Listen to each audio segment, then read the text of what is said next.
पर मैं ऐसा मानती हूँ कि वो प्राणायाम नहीं है, वो श्वासायाम है। प्राण तो अपने आप में एक सटल एनर्जी है which we are not in touch with, हमें उसका अभी फीलिंग नहीं है ना। अच्छा है बुरा है, सर्दी है गर्मी है, रात है दिन है, इनसे परे चले जाना, सम अवस्था में हो जाना, वो आपके लिए तप है कि आप हर चीज को एज इट इज एक्सेप्ट कर पा रहे हैं, तो वो तप है। पर आसन के लिए जैसे हमने आज तक सुना है कि हठ योग के आसन या ऐसे कि डिफरेंट काइंड ऑफ कॉन्टोर्शन, कि आप सिर के बल खड़े हो जाएं या इधर से कान पकड़े उधर से कान पकड़े, तो ऐसा एक भी आसन ऋषि पतंजलि ने नहीं बताया। हठ योग आपको बॉडी से ट्रांसेंड कर देता है। ओके। वो आपको बॉडी की अनुभूति से परे कर देता है कि now body is not an impediment, it is a instrument. आज की जनरेशन की प्रॉब्लम क्या है कि जो हमारे ग्रंथों में लिखा है उनको लगता है कि इसको हम क्यों माने, कि उनको लगता है कि ठीक है लिखा हुआ है, क्योंकि वो प्रैक्टिस तो उसको कर नहीं रहे हैं। तो जानने के लिए तो प्रैक्टिस करना पड़ेगा। धारणा और ध्यान, ये दो प्रैक्टिसेस जो ऋषि पतंजलि ने बताई हैं, वो आपको साइंटिफिकली बताते हैं कि वेद कैसे मिले। ओके। अगर आप प्रैक्टिस करेंगे, धारणा और ध्यान की प्रैक्टिस करेंगे, तो आपको समझ में आएगा कि हाँ अपने आप से नॉलेज कैसे आपके अंदर आती है। इट डजंट मीन कि आपको 1000 किताब पढ़नी ही पड़े। अगर आप आज की डेट में सोचते हैं तो जो मेडिकल साइंस है वो आपको उसके लिए क्योर कभी भी नहीं देता है, एंड दे नेवर से कि we can cure it. They are giving you कि आप कैसे लाइफ में डेली की पिल्स लेके अपने आप को मैनेज करते हुए चलेंगे, है ना। ये फीवर आपका इंडिकेशन होता है, हम फीवर को कैल्पोल खा के या पैरासीटामोल खा के दबा देते हैं। जब वो लंबे समय तक दबाते रहेंगे तो वो किसी और डिजीज के रूप में आपको बाहर दिखेगा। जय अम्बे। आज हम जिनसे बात करने वाले हैं वो है डॉक्टर शगुन टुटेजा। योग के अंदर काफ़ी सालों से मेहनत कर रहे हैं, काम कर रहे हैं, पढ़ रहे हैं, पढ़ा रहे हैं, पीएचडी कर चुके हैं योग में, लकुलिश योगा यूनिवर्सिटी में प्रोफेसर के तौर पे काम कर रहे हैं, काफ़ी सारे लोगों को योग थेरेपी प्रोवाइड कर रहे हैं और उनकी जो साइकोसोमैटिक डिसीजेज होते हैं उनको ट्रीट करने की कोशिश कर रहे हैं। She is making an impact in society, so let's talk to her in this Shakti महोत्सव।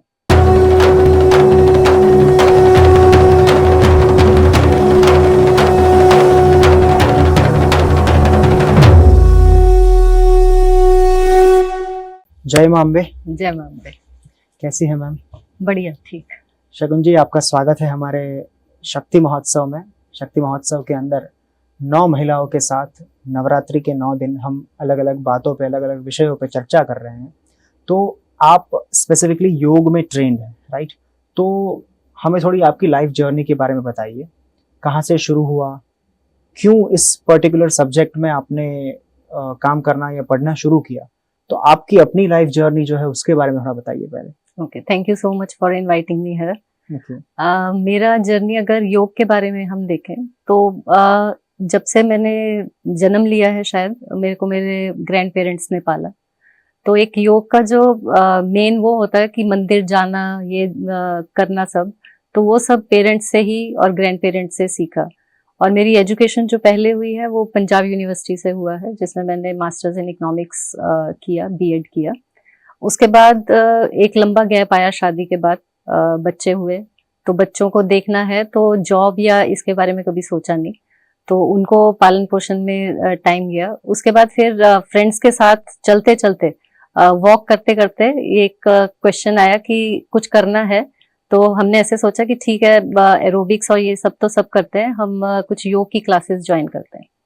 तो ये सोचते सोचते हम लोग कर रहे थे, तो सर्च किया तो वहाँ पे लकुलिश योग यूनिवर्सिटी का नाम आया कि वहाँ पे योग का कोर्स होता है। जैसे हमें पता है कि नॉर्मली यहाँ पे अलग अलग जगह पे योग की क्लासेस चलती हैं, स्टूडियोज में चलती हैं, तो हमें लगा कि उससे बेटर है कि कुछ ऐसा किया जाए कि हम सीख भी पाएं और सिखा भी पाएं।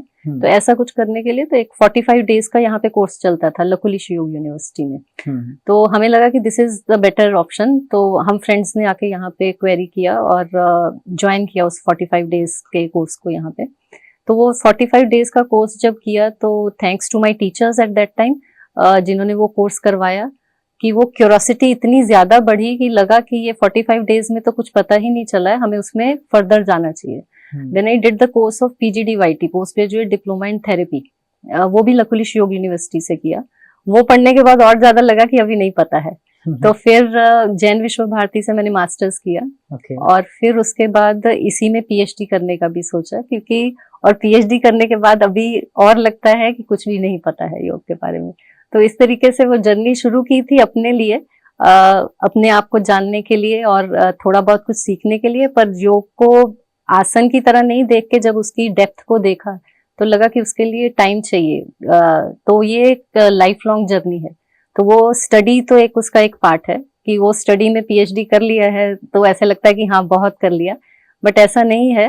तो अभी भी उसके आगे लगता है कि अभी तो पढ़ना शुरू हुआ है शायद, क्योंकि योग इतना वास्ट सब्जेक्ट है कि आपकी लाइफ जर्नी कैसी है उसको सीखने के लिए है, तो उसके लिए एक लाइफ भी कम पड़ जाती है, ऐसा हमने सुना ही है। तो वो जब आप उसमें जाते हैं तो सच में लगता है कि एक लाइफ जर्नी कम पड़ जाती है उसको करने के लिए कि उसमें टाइम चाहिए।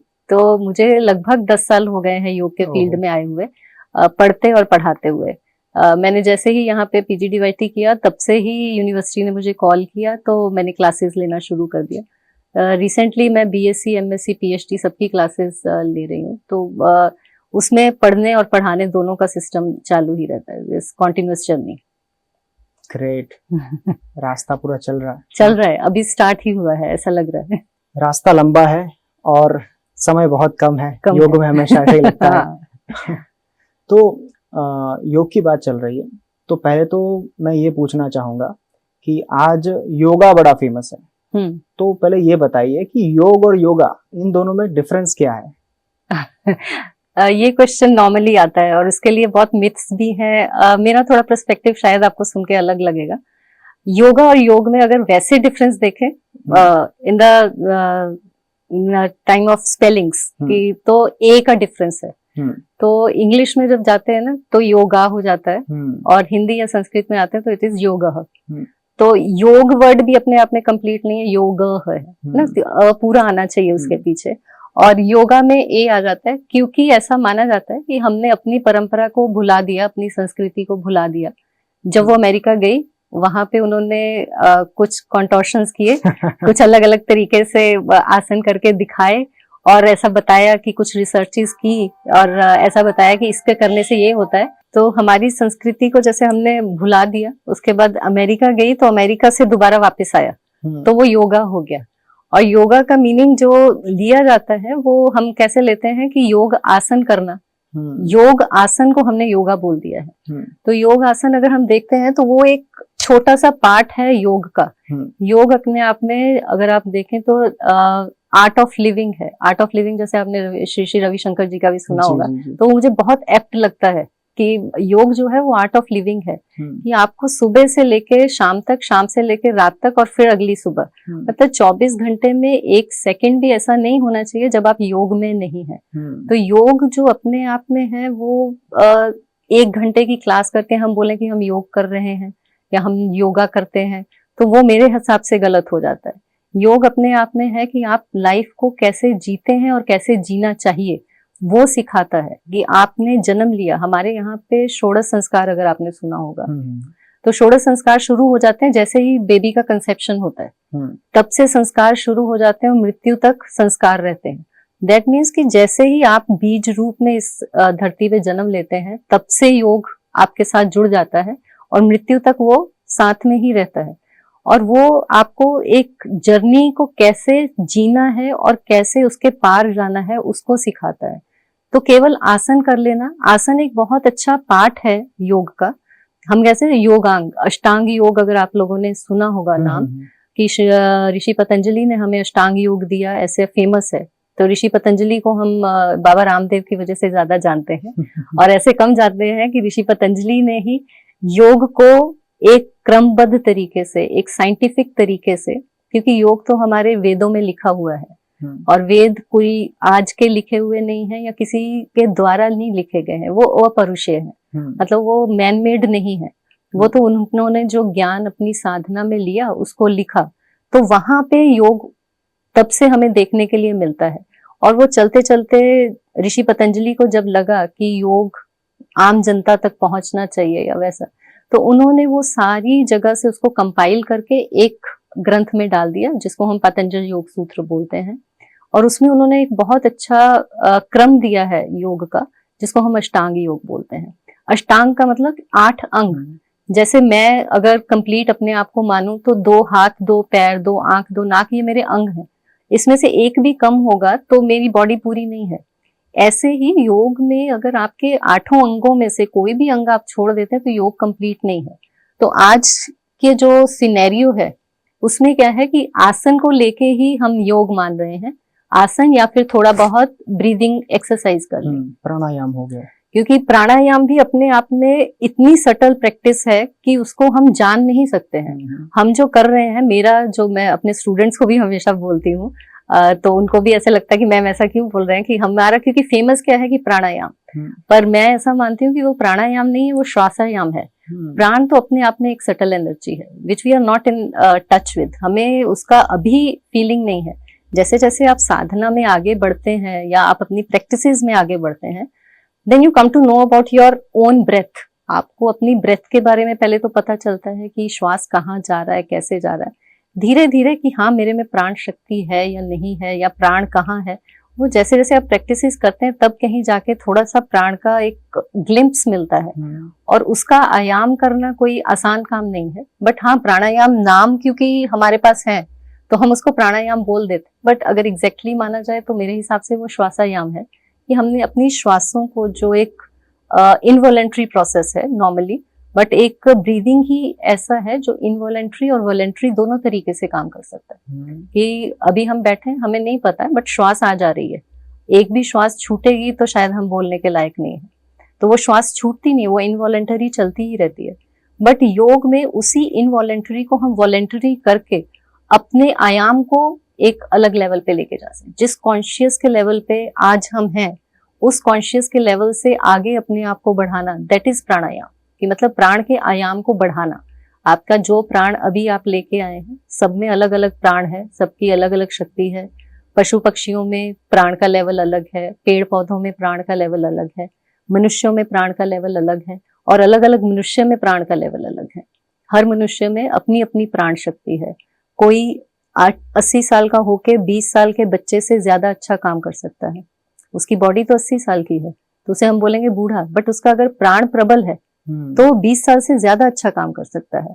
और एक 20 साल का यंग बच्चा है, उसने अपने आप को अगर व्यसनों में डाल दिया है, जो आजकल तो सबसे ज्यादा कि अगर मोबाइल में या इनमें ही कर दिया है, तो उसका जो अपना प्राण का लेवल है उसी को उसने लो कर दिया है। तो वो अपने 20 ईयर के अकॉर्डिंग भी काम नहीं कर पा रहा, जबकि उस टाइम पे उसकी वाइटल फोर्स सबसे हाईएस्ट पीक पे है, बट उसने अपने प्राण को कंस्ट्रिक्ट कर दिया है बिकॉज ऑफ कुछ गलत आदतों की वजह से। तो वो प्राण की शक्ति हर एक में अलग अलग है, उसी प्राण को बढ़ाना वो हठ योग का काम है। राजयोग का काम है कि आप मन पे कैसे काम करें, ऐसे अलग अलग तरीके से कैसे करेंगे, तो वैसे हमारा योग में हम मानते हैं कि हम चलते हैं। आप थोड़ा ब्रेक डाउन करके बता सकते हैं कि यम, नियम, प्राणायाम जो 8 अंग है, वो एक एक अंग आप थोड़ा डिस्क्राइब करके बता पाएंगे? हाँ, श्योर। ऋषि पतंजलि में जब अष्टांग योग की बात करते हैं तो ऐसा माना जाता है कि ऋषि पतंजलि का जो पूरा, अगर शास्त्र को थोड़ा सा मैं लेके चलूंगी उसमें, अगर वैसा नहीं लगे, तो उसमें उन्होंने 4 चैप्टर्स दिए हैं। समाधि और साधना, पहला समाधि है, फिर साधना पाद है, फिर विभूति पाद है, और फिर कैवल्य पाद है। मतलब उन्होंने चैप्टराइजेशन किया है, जैसे आज की डेट में भी आप किसी भी लिटरेचर को पढ़ने के लिए उनको चैप्टर्स में डिवाइड करते हैं। तो जो अष्टांग योग है वो हमें 2nd चैप्टर में मिलता है, जहां पे उन्होंने साधन बताया है कि करने का तरीका क्या है। और ऐसा बोला जाता है, अगर योग की भाषा में मैं बोलूं, कि 1st चैप्टर जो है वो जो उत्तम तरीके के योगी हैं, जो उत्तम लेवल के योगी हैं, वहां पे उन्होंने उनको अभ्यास वैराग्य का एक तरीका बताया है। और साधन बाद में थोड़े जो मध्यम वर्ग के, जैसे हम लोग हैं, जिनको कुछ भी पता नहीं है और हम लाइफ को योग में तरीके से जीना चाहते हैं, तो वहां पे उन्होंने उनके लिए एक सरल तरीका बताया है, अष्टांग योग, जिसमें सबसे ज्यादा इंपॉर्टेंट उन्होंने सबसे पहले बोला है यम और नियम। यम जो है वो आपके कोड ऑफ कंडक्ट है कि आपको सोसाइटी के साथ कैसे बिहेव करना है। कि आप सोसाइटी में जब रहेंगे तो वहां भी उन्होंने यम बनाया, एक सोशल कंडक्ट है। उसमें उन्होंने बोला अहिंसा। अहिंसा मतलब कि आप किसी की हिंसा नहीं करें, मतलब किसी को मारे नहीं। तो हिंसा का मतलब ये नहीं कि केवल किसी को थप्पड़ मारेंगे या किसी को चाकू से मार देंगे। हिंसा का मतलब वो नहीं, मन से, वचन से और कर्म से किसी भी तरह से आपके थॉट प्रोसेस में भी ऐसा नहीं आएगा कि मैं किसी के लिए कुछ नेगेटिव करूं या वैसा करूं। तो अगर आप ऐसा बिहेव रखेंगे तो नेचुरली आप सोसाइटी में अच्छा तरीके से रह पाएंगे, अच्छे तरीके से अपना सिस्टम को चला पाएंगे। क्योंकि जब आपके अंदर अहिंसा है, वहां पे ऋषि पतंजलि बहुत अच्छा बताते हैं कि अगर जो योगी है उसने अहिंसा को ही प्रतिष्ठित कर लिया, मतलब अहिंसा उसने प्रॉपरली अपने आप में इम्बाइब कर लिया है अच्छे से, तो वह बहुत अच्छा एक सूत्र है, अहिंसा प्रतिष्ठायाम वैर त्यागः। मतलब जो भी उनके सानिध्य में भी आएगा, जो उनके पास आएगा, अगर अहिंसा मेरी प्रबल है तो जो मेरे आसपास ऑरा में भी आएगा, अगर वो मेरे लिए कुछ हर्ट करना भी चाह रहा है वो नहीं कर पाएगा क्योंकि मेरा ऑरा वैसा होगा। तो जैसे अगर आपने वो अंगुलीमाल की स्टोरी सुनी हो, है ना, कि तो वहां पे वही था कि महात्मा बुद्ध का अपना वो इतना ऑरा स्ट्रांग था कि वो उनके साथ हिंसा कर ही नहीं पाया। तो वो एक एक यम को लेके ऋषि पतंजलि ने वो प्रतिष्ठित हो जाएगा तो उसका क्या रिजल्ट आएगा वैसा उन्होंने एक्सप्लेन किया है। तो ये सोशल कंडक्ट्स हैं। पहला अहिंसा हो गया, सत्य कि आपको सच बोलना है, अगेन वही मन वाणी और कर्म से हर तरीके से ही अहिंसा सत्य अस्ते कि आप किसी चीज को वो नहीं करेंगे, चोरी नहीं करेंगे, अपरिग्रह की किन्हीं चीजों को आप संगठन नहीं करेंगे, अपने पास रखेंगे नहीं, होर्डिंग नहीं करेंगे, मतलब आपके पास जमा पूंजी जितना मतलब चाहिए हर तरीके से, आपकी इमोशंस का भी होर्डिंग नहीं करेंगे कि जो आपके पास नेगेटिव थॉट्स हैं उनको भी छोड़ते हुए चलेंगे। तो इस तरीके से उन्होंने ये सोशल कंडक्ट बताए 5 आपके सोसाइटी में कैसे रहना है, और नियम में उन्होंने बताया कि आपको अपने लिए क्या करना है। शौच संतोष, तप स्वाध्याय, ईश्वर प्रणिधान। तो शौच की आपके क्लीनिनेस आपका इंटरनल एंड एक्सटर्नल। एक्सटर्नल तो आप डेली ऑलमोस्ट हर कोई करता है कि नहा रहा है, ब्रश कर रहा है, अच्छे कपड़े पहन रहे हैं, ठीक है। और इंटरनल आपके मन की शुद्धि कैसे करनी है, आपको अपने विचारों की शुद्धि कैसे करनी है, और आपके आसपास के वातावरण की शुद्धि कैसे करनी है। तो उस सब के बारे में उन्होंने शौच में डिस्कस किया है। फिर उसका भी रिजल्ट बताए, हर एक के रिजल्ट बताए, वो करूंगी तो ज्यादा इलेबोरेट हो जाएगा। तो उसके बाद दूसरा बताते हैं संतोष, कि मुझे संतोषी होना चाहिए। तो इसको फॉरेनर्स या कह लें कि जो लोग योग में बिलीव नहीं करते वो ऐसा बोलते हैं कि योग जो होता है वो नेगेटिव है और आपको निठल्ला बनाता है। तो ऐसा मानना नहीं है। संतोष का मतलब है कंटेंटमेंट। कंटेंटमेंट का मतलब ऐसा नहीं है कि मैं यहाँ बैठा हूँ और ऐसा सोच रहा हूँ कि मुझे कुछ नहीं करना है और मैं संतोषी हूँ, ऐसा योग नहीं बोलता है। योग बोलता है कि जो भी आप कर रहे हैं उसका जो भी आपको रिजल्ट मिल रहा है उसको एक्सेप्ट कर लेना है।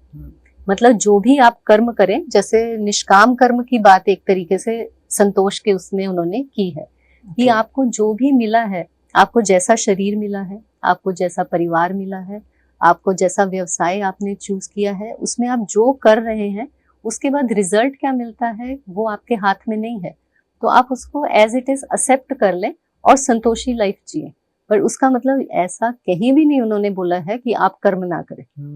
तो उसको उसको नेगेटिव कॉन्टॉक्शन में लोग ले लेते हैं कि संतोष का मतलब है कि ठीक है मैं जहाँ पे हूँ वहां पे सेटल हूँ। क्योंकि हमारा तो जो है अर्थ धर्म काम मोक्ष, तो वो तो मोक्ष की बात करते हैं। मोक्ष तब तक नहीं होगा जब तक आप अपनी सारी नीड्स को कंप्लीट करके वहां तक पहुंचने के लिए आपको वो करना ही पड़ेगा। उसके बाद तप स्वाध्याय और ईश्वर प्रणिधान, ये 3 चीजें तो बिल्कुल इंटरनल आपकी। तप का मतलब कि आप अपने आप को कैसे चीजों के लिए आगे बढ़ने के लिए अपने आप को कितना तपाते हैं। सोने को जितना तपाएंगे उतना ही वो चमकेगा। हीरे को जितना वो किया जाता है उसका 5C जितने अच्छे होते हैं उतना ही वो चमकता है। तो उसके लिए हथौड़ी का यूज करना ही पड़ता है। तो तप का मीनिंग ही वो है कि आपको अपने आप को जो भी द्वैत है, जहां पे भी डुअलिटी है लाइफ में, उसमें एज इट इज एक्सेप्ट कर लेना। सर्दी है, गर्मी है, सर्दी खुश है, दुखी है, कोई आपको अच्छा बोल रहा है, कोई बुरा बोल रहा है, उसमें आप सम अवस्था में रहते हैं तो वही आपका तप है। तो तप का मतलब इन जनरल अगर ग्रॉस रूप से देखें तो जो भी व्रत कर रहे हैं, पारण कर रहे हैं, जो भी इस तरीके की चीजें हैं, किसी आहार को छोड़ दिया या कुछ अपने विचारों को, मौन व्रत, ये सारा तप के अंदर आ जाता है। हठ योग में तप अलग तरीके से चला जाता है कि वहां पे आप अपनी प्रैक्टिसेस कितनी करते हैं, कितने समय तक करते हैं, उसके हिसाब से। बट बेसिक तप का अगर हम डेफिनेशन लें तो द्वंद्वों से परे जाना। कि जो भी लाइफ की डुअलिटीज हैं, जितना भी लाइफ पूरी ही जो वर्ल्ड है पूरा वो डुअल ही है, मतलब दो ही हिस्से होते हैं, हाँ ना, है ना, अच्छा है बुरा है, सर्दी है गर्मी है, रात है दिन है। इनसे परे चले जाना, सम अवस्था में हो जाना, वो आपके लिए तप है कि आप हर चीज को एज इट इज एक्सेप्ट कर पा रहे हैं, तो वो तप है। स्वाध्याय का मीन्स अच्छा लिटरेचर पढ़ना और स्वयं का अध्ययन करना। स्वयं का अध्ययन करना, स्वयं का अध्ययन आप कब कर पाएंगे, जब आप अपने आप के साथ बैठना शुरू करेंगे। आजकल नॉर्मली बच्चों में जो मुझे सबसे बड़ी प्रॉब्लम लगती है कि वो अपने साथ समय बिताने के लिए उनके पास समय ही नहीं है, क्योंकि वो एक फोन जो इतना छोटा सा है, आपकी हथेली के साइज का है, वो हर टाइम 24 घंटे आपके साथ है। तो आपको अपने आपके साथ संबताने के लिए समय मिल ही नहीं रहा है। तो स्वाध्याय का सिंपल मीनिंग यही है कि आप अपने आप के साथ बैठें और अंतर्मुखी होके अपने आप को देखें कि हमारे अंदर क्या चल रहा है, मैं हूं कौन, और कौन है जो इस शरीर को चला रहा है, कैसे चला रहा है। वही स्वाध्याय है, और वही स्वाध्याय आपको इन क्वेश्चंस के आंसर देगा, और यही आंसर आपको आगे की जर्नी के लिए प्रेरित करेंगे। और ईश्वर प्रणिधान आपका, कैसे आप अपने आप को भगवान को समर्पित कर दें। तो ईश्वर प्रणिधान को भी लोग बहुत गलत तरीके से ले लेते हैं कि मैं रोज मंदिर जाता हूँ, मैं तो हमेशा भगवान का पूजा पाठ करता हूँ, तो वो ईश्वर प्रणिधान है। इसमें भी एक एग्जाम्पल मेरे को समझ में आता है कि मान लीजिए कि आप एक छोटे बच्चे हैं, 1 साल के बच्चे हैं, आप फर्स्ट फ्लोर पे खड़े हैं और आपके फादर नीचे खड़े हैं, और फादर आपको बोलते हैं जंप, तो 1 साल का बच्चा जंप कर देता है जी। और अगर आप 10 साल के हो जाते हैं, तब आपके फादर बोलते हैं जंप, तब आप करते हैं? नहीं करते, क्योंकि तब अपनी बुद्धि चलने लगती है जी। तब लगता है कि ये पकड़ पाएंगे कि नहीं, गिरूंगा तो चोट लगेगी जी। तो ईश्वर प्रणिधान क्या है, जब आप वो 1 साल वाले बच्चे हैं, ओके, तो जब भगवान ने जो भी बोला उसको मैंने एक्सेप्ट कर लिया है, मेरी अपनी बुद्धि नहीं है वहाँ। बुद्धि इन सेंस ऐसे नहीं कि आप अपना इंटेलेक्चुअल पॉइंट नहीं रखेंगे, उसकी बात नहीं है, बट जहां पे आप अपने आप को टोटली सरेंडर कर देते हैं सामने कि ये जो मेरे लिए डिसाइड करेंगे दैट इज द बेस्ट, तो फिर सुख आया है या दुख आया है वो वहीं से आया है, तो उसको मैंने जब एज इट इज एक्सेप्ट कर लिया, तो वो मेरे लिए ईश्वर प्रणिधान है। तो ईश्वर प्रणिधान का मतलब मंदिर जाना, माथा टेकना, पूजा पाठ करना, वो नहीं है। ईश्वर प्रणिधान का मतलब है कि हर समय जो भी आपकी स्थिति है उसको आप भगवान को साक्षी मान के ही कर रहे हैं, और वहां से जो भी मिल रहा है उसको भी भगवान का साक्षी मान के ही अर्पण बुद्धि से उसको एक्सेप्ट कर रहे हैं। वो हमारे हिसाब से ईश्वर प्रणिधान। उसके आगे फिर ऋषि पतंजलि थोड़ा आसन के बारे में डिस्कस करते हैं, आसन के बारे में बताते हैं। पर आसन के लिए जैसे हमने आज तक सुना है कि हठ योग के आसन, या ऐसे कि डिफरेंट काइंड ऑफ कॉन्टोर्शन, कि आप सिर के बल खड़े हो जाएं, या इधर से कान पकड़े उधर से कान पकड़े, तो ऐसा एक भी आसन ऋषि पतंजलि ने नहीं बताया है। Okay. जब आप आसन के बारे में पतंजल दर्शन में पढ़ते हैं, तो वहां पे उन्होंने केवल बताया स्थिरम सुखम आसनम। अगर अभी मैं यहाँ पे स्थिरता पूर्वक लंबे समय तक बैठी हूँ तो वो आसन ही है। तो आसन का मतलब है कि आप शांति से स्थिर होके बैठ पाए, ताकि आपका मन भी शांत हो और आप आगे की प्रैक्टिसेस को कर पाए। बट इसका मतलब ये नहीं है कि जो हम हठ योग की प्रैक्टिसेस करते हैं वो आसन नहीं है, क्योंकि ऋषि पतंजलि जब बात करते हैं वो राजयोग की बात करते हैं, पर राजयोग तक पहुंचने के लिए हठ योग बहुत इंपॉर्टेंट है। इसीलिए आसन का इंपॉर्टेंस ज्यादा नजर में आता है, क्योंकि वो एक ऐसी प्रैक्टिस है जो आप फिजिकली कर सकते हैं और उसके रिजल्ट तुरंत देख सकते हैं। आज की डेट में जितनी भी प्रॉब्लम्स हो रही हैं, अगर आप अपनी लाइफ में आधे घंटे के भी आसन लेके आते हैं जो हठ योग में बताए गए, हठ योग के बहुत अलग अलग टेक्स्ट हैं, देखेंगे तो घेरंड संहिता है, हठ प्रदीपिका है, बहुत सारे शिव संहिता है, उनमें बहुत सारे आसनों की चर्चा की गई है। हमारे शास्त्रों में 84 लाख जैसे योनियां बोली जाती हैं, ऐसे ही बोला जाता है कि उतने ही आसन भी हैं। अच्छा, हठ प्रदीपिका में देखेंगे तो उन्होंने उसमें से जो इम्पोर्टेंट 15 आसन है उनको लेके डिस्कस किया। घेरंड संहिता में उन्होंने 32 को एक्सप्लेन किया। अलग अलग जगह पे उपनिषदों में, योगोपनिषद है, उनमें अलग अलग आसन एक्सप्लेन किए हैं। बट क्योंकि ऋषि पतंजलि राजयोग की बात करते हैं, वो मन के योग की बात करते हैं, तो उन्होंने आसन की प्रैक्टिसेस को नहीं बताया, क्योंकि वो ऐसा मान के चलते हैं कि आपने अपने शरीर को उस लेवल तक साध लिया है, तो अभी जो आसन रिक्वायर्ड है वहां पे स्थिरता पूर्वक बैठना ही आसन है। तो स्थिरम सुखम आसनम इतना ही बताया है उन्होंने। और डेफिनेशन को वो आगे बोलते हैं कि प्रयतन शिथिल्य करनाथ अनंत समापत्ति भ्याम, कि जहाँ पे आपका प्रयत्न छूट जाता है, मतलब आपको एफर्ट नहीं करना पड़ता, एफर्टलेसली जो आप कर पा रहे हैं, और वो करते हुए अनंत समापत्ति, मतलब आप भगवान में ही लीन हो जा रहे हैं, वैसी जो अवस्था है वो आसन है। और उसका रिजल्ट जब बताते हैं तो वो बोलते हैं ततो द्वंद्वाभिघात, जो हमने तप में बात करी, कि ये जब आप साध लेंगे, जब आपका आसन सध जाएगा तो द्वंद्वों से आप परे हो जाएंगे, लाइफ की जितनी भी ड्युअलिटीज हैं उनसे आप परे हो जाएंगे। तो आसन के बारे में वो केवल 3 ही सूत्र बोलते हैं पूरे शास्त्र में, पतंजल दर्शन है उसमें आसन में उन्होंने 3 ही सूत्र बोले हैं, उसी में सारा उन्होंने एक्सप्लेन किया है। So I think that is why Hatha Yoga is important as well as कि आप शरीर को, बॉडी को इतना फ्लेक्सिबल बना लें ताकि आप उस स्टेट में बैठ पाए, ताकि आप अपने माइंड को without any hesitation you can focus on what you want actually spiritually. Actually योग है क्या, अगर आपको समाधि की अवस्था तक जाना है तो हमें जो चीज टाइम और स्पेस को जो फील कराता है वो ये बॉडी है। अगर आपको 2 घंटे के लिए बोला जाए कि आप एक जगह पे स्थिरता पूर्वक बैठ जाएं, तो शायद आप बैठ लेंगे, अगर आप मॉर्निंग में उठे हैं तो 2 घंटा बैठ जाएं। बट आपको बोला जाए कि 8 घंटे आपको एक ही जगह पे बैठना है, तो आपको प्यास भी लगेगा, आपको शायद टॉयलेट भी जाना पड़ेगा। तो वो सारी चीजें क्या है कि बॉडी से रिलेटेड है।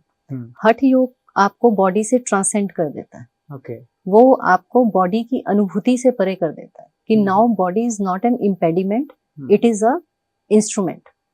ठीक है, अभी हमारे लिए क्या है, बॉडी इज इम्पेडिमेंट, क्योंकि अगर मेरे जोड़ों में दर्द है मैं नीचे नहीं बैठ सकती, अगर मुझे सर दर्द हो रहा है तो मैं बैठ के कुछ नहीं कर सकती। तो शरीर ही हमारी जो जर्नी है उसमें बाधा पहुंचा रहा है। तो Hatha yoga is trying to transcend that. Hatha yoga में क्लियरली, जब आप हठ प्रदीपिका को देखेंगे उसमें उन्होंने क्लियरली दूसरे श्लोक में ही बताया है कि हठ योग में, स्वात्माराम जी ने खुद बोला है कि मैं हठ योग केवल राजयोग के लिए बता रहा हूँ। अच्छा, वहां पे क्लियरली 3-4 श्लोक आते हैं हठ योग में, दूसरा ही श्लोक है और फिर अलग अलग चैप्टर्स में भी बार बार वो ये इस्टेब्लिश करते हैं कि Hatha yoga is for Rajyoga only. If you are not going to the Rajyoga, Hatha yoga is of no use.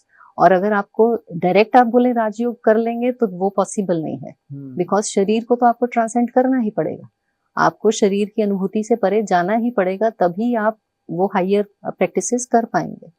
तो वो आसन में इसलिए हठ योग इम्पॉर्टेंट हो जाता है। आज की डेट में और ज्यादा इम्पॉर्टेंट क्यों हो जाता है, क्योंकि हमारा जो इन्वायरमेंट है या जो हमारे आसपास का अभी माहौल चल रहा है उसमें शरीर ही सबसे बड़ा प्रॉब्लम क्रिएट कर रहा है।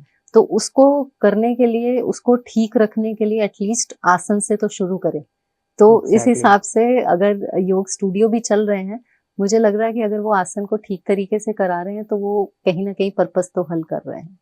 बट अगर साथ में थोड़ा सा वो नॉलेज भी दें, यम नियम को अगर साथ में रखें, तो आई थिंक वो जर्नी इजी हो जाएगी, बेटर हो जाएगी। कि सिर्फ उसको आपकी, नो डाउट कि आपकी बीमारियां तो ठीक होंगी ही, पर जो मेन बीमारी है संसार का ये चक्र जिसमें हम फंसे हुए हैं, उससे निकलने के लिए भी वो हेल्प कर पाएंगे। तो मेरा हमेशा रिक्वेस्ट वही रहता है कि अगर हम हठ योग की प्रैक्टिसेस कर रहे हैं या जो भी प्रैक्टिसेस कर रहे हैं, हमें अगर स्टूडियो भी चलाने हैं तो उसमें भी हम थोड़ा सा ट्रेडिशनल योग को पहले जान के फिर उसको स्टार्ट करें, ताकि हम एक ऑथेंटिक नॉलेज दे पाएं और लोगों को एक हायर गोल की तरफ के लिए प्रेरित कर पाएं। क्योंकि अब जब आप हायर गोल के लिए आगे बढ़ते हैं तो जो मिनिमम गोल्स हैं वो तो अपने आप ही पूरे होते हुए चले जाते हैं। तो स्वास्थ्य तो अपने आप ही मिल जाता है। जब आप मोक्ष की साधना में चलते हैं तो स्वास्थ्य तो अपने आप ही वहां पे गेन हो जाता है। तो उसके बाद वो बात करते हैं प्राणायाम की। प्राणायाम में भी वो कोई अलग अलग प्राणायाम नहीं बताते कि सूर्य भेदन है, चंद्र भेदन है, उज्जयी है, ऐसा उन्होंने कुछ भी नहीं बताया। उन्होंने बोला श्वास प्रश्वास गति विच्छेद, मतलब जो आपका इनहेलेशन है, एक्सहेलेशन है, उसका जो नॉर्मल टेम्पो आपका चल रहा है उसका गति विच्छेद, मतलब उसकी जो स्पीड है उसको आप वो करेंगे, कम करेंगे या उसको चेंज करेंगे। तो वो करना ही प्राणायाम है। तो वो करने से आपको जो तस्मीन सती श्वास प्रश्वास करने के बाद जब आप आगे बढ़ेंगे तो उसका करने का रिजल्ट क्या मिलेगा कि जो आपकी कॉन्शियसनेस के ऊपर, जो आपकी आत्मा, जो हम सभी बोलते हैं पर जानते नहीं हैं, कि आत्मा के ऊपर जो लेयर्स आपकी चढ़ रही हैं, जो जिसकी वजह से आप अपने आप को केवल शरीर मान रहे हैं, आप आत्मा को अनुभूति कर ही नहीं पाते हैं। जब आप प्राणायाम करेंगे तो आपकी वो लेयर्स जो हैं प्रकाश को जिसने ढक रखा है, वो लेयर्स धीरे धीरे खत्म होती हुई चली जाएंगी और अपने स्वयं की आत्मा का आप दर्शन कर पाएंगे। तो उतनी कैपेसिटी प्राणायाम में है। तो यहाँ पे बात प्राणायाम की है, श्वासायाम की नहीं है, जो हम आज की डेट में करते हैं। ठीक है, क्योंकि अभी तो हम ब्रीदिंग पे ही काम करते हैं। तो प्राण तो अपने आप में एक सटल बॉडी, जैसे हमारे शास्त्रों में शरीर के आयाम भी अलग अलग बताए गए ना, मतलब हम या मेडिकल साइंस बॉडी को जितना समझता है वो इस ग्रॉस बॉडी को समझता है। कि जो फिजिकल बॉडी है उसके अंदर की जो फिजियोलॉजी है, लंग्स कैसे काम कर रहे हैं, लीवर कैसे काम कर रहा है, वो सब समझते हैं। बट उसको काम करवा कौन रहा है? क्या वो अपने से काम कर रहे हैं? कोई तो उनके पीछे काम करवा रहा है। वो करवाने वाले को कौन जान रहा है? वो कोई जानने की कोशिश भी नहीं करता है। ऐसा क्या है, शरीर आपका वैसा का वैसा ही रहता है। कुछ चला जाता तो आप बोलते हैं कि ये बॉडी हो गया। अभी मैं शगुन हूँ, अगर मेरे में से कुछ चला जाता है, देह है, तो आप ऐसे बोलेंगे कि शगुन को ले जा, आप बोलेंगे कि डेड बॉडी है, डेड बॉडी है, बॉडी को ले जाओ। ठीक है, तो नाम किसके साथ है? इस देह के साथ है। बट उसके पीछे जो है वो जब निकल गया तो ये नाम भी चला गया उसके साथ, तो बॉडी हो गई। सारी चीजें वैसी की वैसी ही हैं, लंग्स भी वैसे ही हैं, लिवर भी वैसा ही, सब कुछ वैसा ही है। बट क्या चला गया जो उन्होंने काम करना बंद कर दिया, उस पर हम ध्यान नहीं देते। तो वो प्राण, और प्राण से भी सूक्ष्म आत्मा। तो जब हमारे योगिक उसमें हम 3 शरीर की बात करते हैं, स्थूल जो ये हमें दिखाई दे रहा है, मतलब जो ऊपर से दिखाई दे रहा है, और जो अंदर है, लंग्स काम कर रहे हैं, हार्ट काम कर रहा है, किडनी काम कर रहा है, वो सारा ग्रॉस हो गया। उसके पीछे एक है सटल बॉडी, उसी में प्राण है। वो सटल बॉडी आप किसी माइक्रोस्कोप में नहीं देख सकते, वो अनुभूति की चीज है। कि सिखा तो आपको कोई देगा, कोई आपको सिखा सकता है। जैसे मैं बता रही हूँ कि स्थूल है, सूक्ष्म है, पर जानना आपको स्वयं पड़ता है। तो हमारी नॉर्मली आज की जनरेशन की प्रॉब्लम क्या है कि जो हमारे ग्रंथों में लिखा है उनको लगता है कि इसको हम क्यों माने, कि उनको लगता है कि ठीक है लिखा हुआ है, क्योंकि वो प्रैक्टिस तो उसको कर नहीं रहे हैं। तो जानने के लिए तो प्रैक्टिस करना पड़ेगा। कोई आपको बता सकता है कि हाँ ये है, पर वो ऐसा ही होता है, उसके लिए तो आपको प्रैक्टिस करना पड़ेगा। तो जानने के लिए तो मुझे ही अपने साथ एक्सपेरिमेंट करने पड़ेंगे, तभी जो लिखा हुआ है उसको प्रूफ हो पाएगा वो। तो प्राणायाम में मतलब प्राण को आयाम देना है। तो उसके बारे में ऋषि पतंजलि बताते हैं। उसके बाद बोलते हैं प्रत्याहार। प्रत्याहार मतलब प्रति आहार, जो हमारी पूरा वर्ल्ड को देखने का जो हमारे पास इंस्ट्रूमेंट है, वो हमारी इंद्रियां हैं, ज्ञान इंद्रियां। मतलब जो 5 हमारी आंखें हैं, नाक है, सेंसरी ऑर्गन्स जो हैं, कान है, त्वचा है, जीभ है। पूरा वर्ल्ड अगर आप देखें, कुछ भी 24 घंटे में या जितनी भी आपकी लाइफ है, उसमें जो भी आप एक्सपीरियंस करते हैं, आप इन्हीं 5 द्वारों से एक्सपीरियंस करते हैं। इसके अलावा हमारे पास एक्सपीरियंस के लिए और कुछ भी नहीं है। अगर और ये चीजें अपने ही भोजन को लेने के लिए हमेशा तत्पर रहती हैं। जैसे आईज हैं, वो अच्छा देखना चाहती हैं, जिसमें उनको अच्छा लगता है। नाक है तो वो अच्छी स्मेल उसको चाहिए। टंग है तो उसको अच्छा खाना चाहिए, अच्छा टेस्ट चाहिए। तो ये सब अपने अपने विषयों के पीछे जाते हैं। तो जब विषयों के पीछे जाते हैं, दैट मीन्स वो आउटवर्ड जा रहे हैं, वो अपने आप को जानने की कोशिश नहीं कर रहे, वो बाहर से ही अंदर बार बार आपको फीड दे रहे हैं। तो प्रति आहार मतलब कि इनके आहार को आप थोड़ा बंद कर दें और इंटरनलाइज हो जाए। प्रत्याहार मतलब कि उन आहारों को बंद करके आप इंटरनलाइज हो। प्रतिहार कर दें मतलब उनको आहार ना दें। आप आंखों को बंद कर लेंगे तो आपको शांति लगती है। हमेशा आप योग में देखेंगे कि मेडिटेशन या जिसके लिए भी बोला जाता है, पहले बोला जाता है कि आंख बंद कर लो। प्रार्थना होती है तो बोला जाता है कि आंख बंद कर लो, ताकि आपका एक द्वार तो बंद हो जाए। क्योंकि सबसे मेन जो है वो आईज है, क्योंकि वो सब कुछ परसीव कर लेती है। कि आंख से देख के आपको कि ये अच्छा लग रहा है, ये नहीं खराब लग रहा है, और जैसा ही आप आंख से देखते हैं वैसे आपके अंदर फिजियोलॉजी तुरंत चेंज होती है। If you see something good, आपके अंदर फिजियोलॉजी वैसी होगी। अगर आपको कोई ऐसा पर्सन सामने से दिख गया जिसके साथ आपका लड़ाई झगड़ा हो रखा है, जैसे ही आप उसको देखते हैं आपके अंदर फिजियोलॉजी में तुरंत जो हार्मोन्स हैं वैसे सिक्रीट होने लगते हैं जो आपके लिए नेगेटिव हैं, जो स्ट्रेस क्रिएट करते हैं। और आप कोई अच्छा सीन देखते हैं या वो देखते हैं आप थके भी हुए हो बट क्योंकि आपने अच्छा देखा है, आपकी फिजियोलॉजी अंदर उसके हिसाब से चेंज हो जाती है और आपको लगता है कि नहीं, थकान नहीं लग रही, बढ़िया लग रहा है। जैसे पहाड़ों पे हम घूमने जाते हैं, पूरा पूरा दिन घूमते हैं तब भी थकान नहीं होती, थकान नहीं लगती। और सिटी में होते हैं तो 1 घंटा घूम के लगता है बहुत गर्मी थी, बहुत वो हो गया, हम तो थक गए।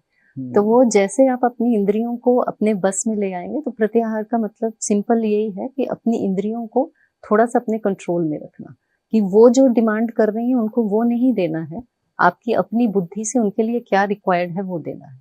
आंखों को देखना है तो अच्छा ही देखने की पहले तो जो प्रत्याहार की प्रैक्टिस करेंगे कि पहले अच्छा और बुरे को डिसाइड करना सीखें कि क्या ठीक है क्या गलत है, और फिर बुरे से अच्छे की तरफ कन्वर्ट हो, और फिर धीरे धीरे अच्छे को भी छोड़ते हुए उनको क्लोज डाउन करें और इंटरनलाइज हो।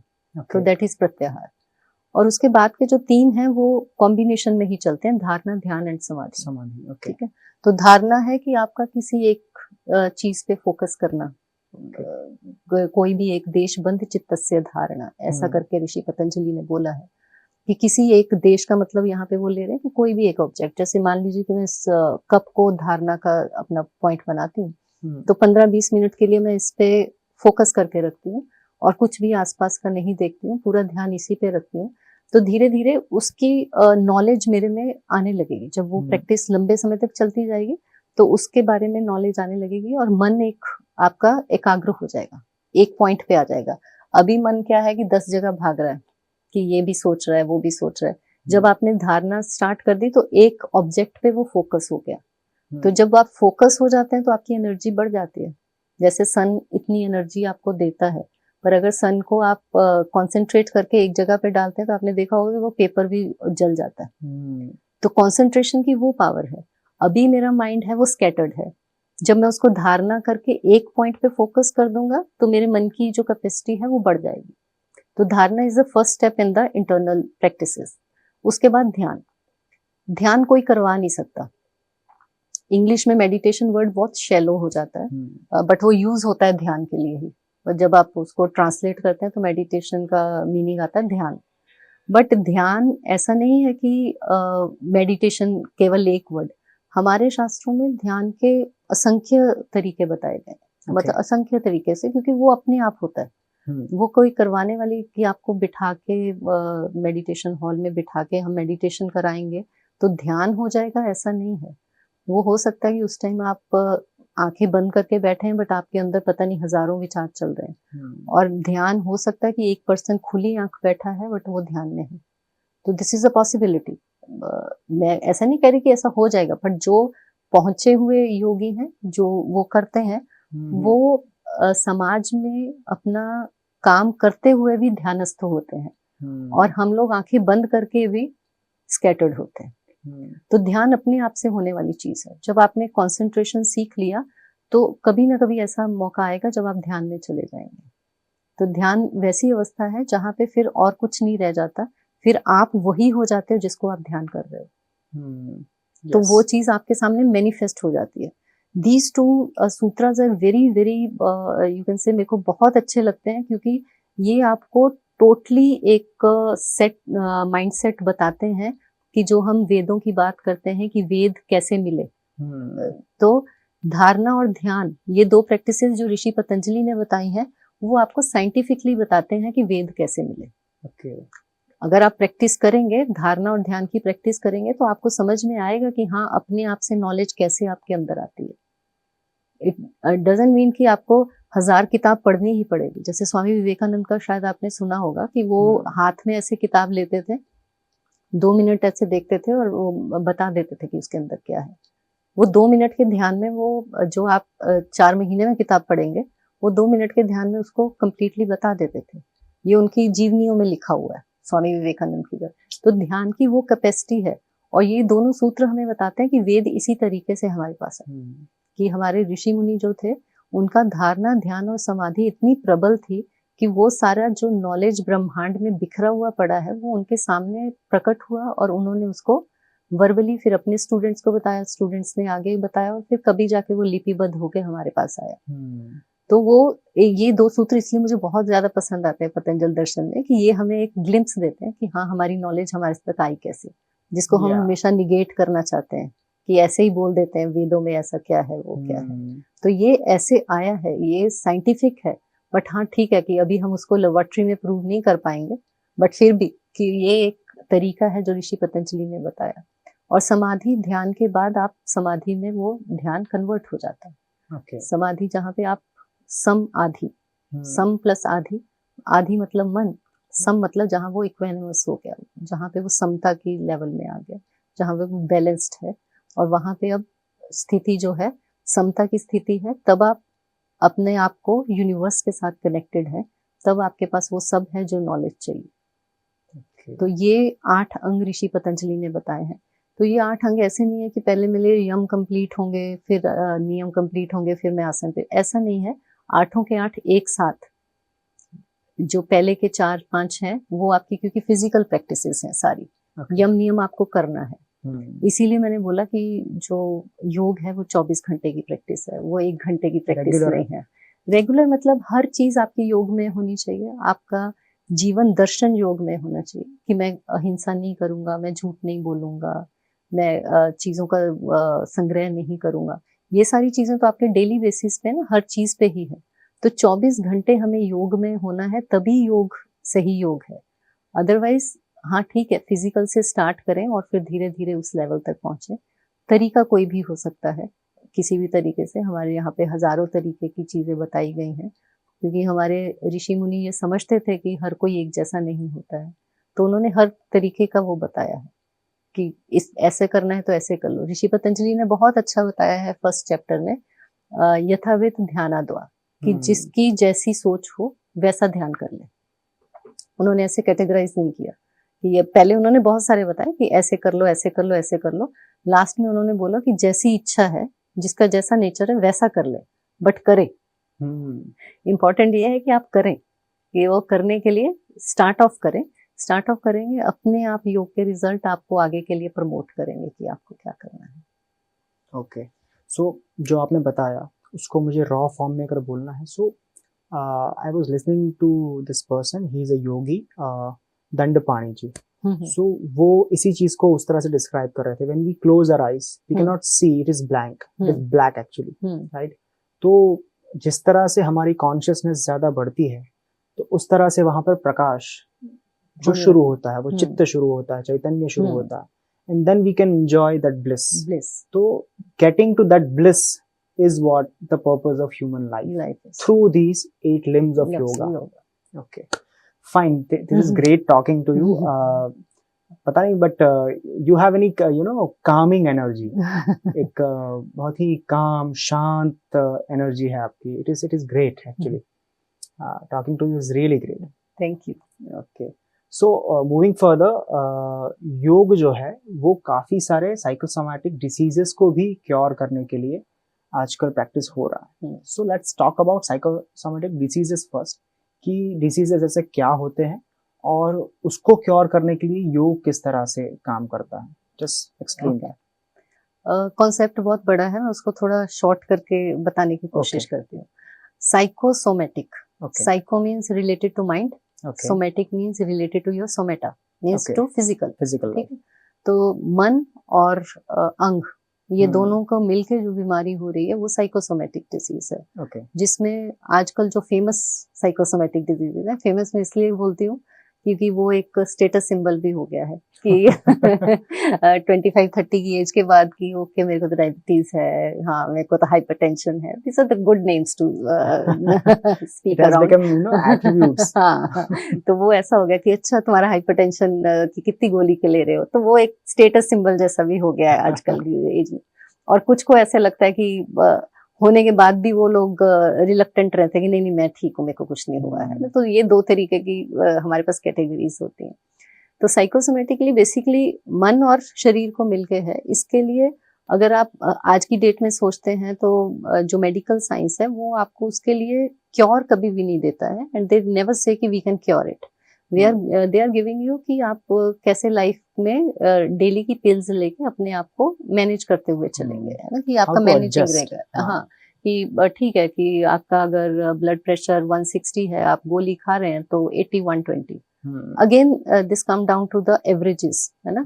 तो एवरेज का मीन क्या होता है? एवरेज का मीन है कि मैंने 100 लोगों को लिया और उनको हम्म। डिवाइड बाय वो नंबर किया तो एक नंबर आया, ओके। पर सबका वो नंबर तो नहीं था। किसी का 100 था, किसी का 150 था, किसी का 120 था, किसी का, पर जब एवरेज किया तो वो 120 आ गया, है ना। बट था सबका अलग अलग और सभी नॉर्मल थे। बट जब एवरेज लिया तो अभी हमारे पास हाइपरटेंशन का क्या है, 80-120, है ना, कि डायस्टोलिक कितना होना चाहिए, सिस्टोलिक कितना होना चाहिए। तो वो एवरेज है, दैट इज नॉट कि एवरीबडी का ऐसा होना चाहिए, है ना। तो मेडिकल साइंस उसी के बल पे आपको मेडिसिन पे मेडिसिन एड ऑन होता हुआ चलता है। हमारे शास्त्रों में इसके लिए एक बहुत अच्छा कॉन्सेप्ट है, उसमें 2 कॉन्सेप्ट एक्चुअली मेरे को बोलने पड़ेंगे, तो मैं शॉर्ट करके बोलने की कोशिश करूंगी। एक कॉन्सेप्ट आता है आदि व्याधि का। ओके।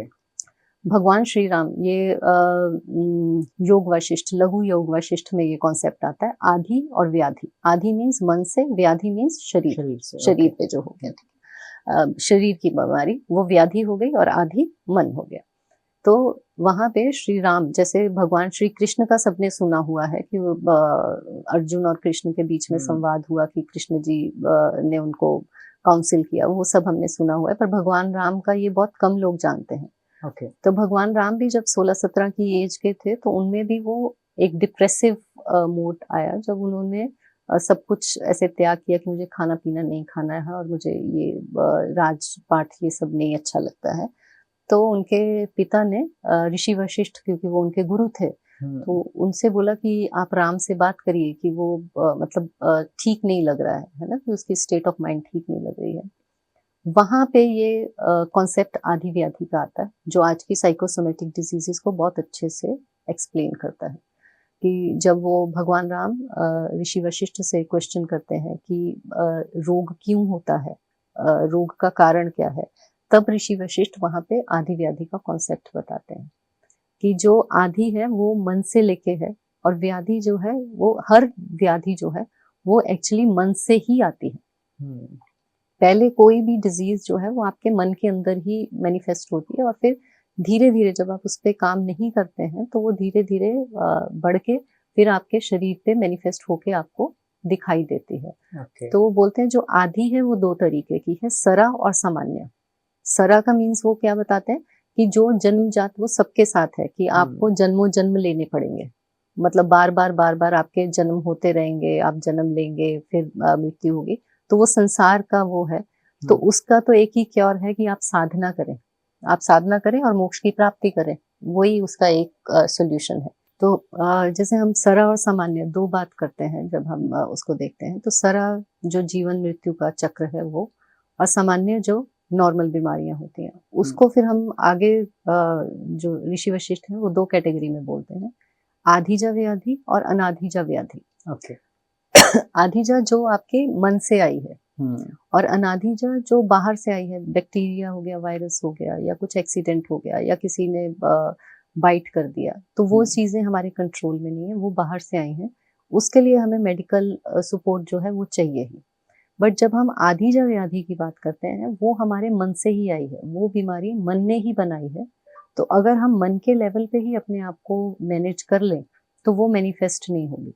तो ये सारी साइकोसोमेटिक डिसीजेज जो आज की डेट में, एस्थमा बोलिए, हाइपरटेंशन बोलिए, डायबिटीज बोलिए, एलर्जीज बोलिए, नेजल एलर्जीज बोलिए, थायराइड हो गया, ये सारी हमारी साइकोसोमेटिक डिसीजेज हैं। तो इनके लिए हमें मेडिकेशन की जरूरत नहीं है, इनके लिए हमें जरूरत है कि कैसे मन पे काम करना है। तो ऋषि वशिष्ठ बहुत अच्छे से इस कॉन्सेप्ट को एक्सप्लेन करते हैं कि जब आपके मन की स्पीड बढ़ जाती है, जब आपका मन आपके कंट्रोल में नहीं है, वहां पे विचार बहुत ज्यादा है, या आपका मन डिस्टर्ब है, तो उसके डिस्टर्बेंस से आपका जो प्राण है वो डिस्टर्ब होने लगता है। जैसे मैंने पहले बात की थी 3 शरीर की, है ना, कि स्थूल शरीर, सूक्ष्म शरीर और कारण शरीर। ऐसे ही आधि व्याधि को समझने के लिए हमें समझना पड़ेगा कि हमारा जो बॉडी है वो ये सिंगल डायमेंशन नहीं है।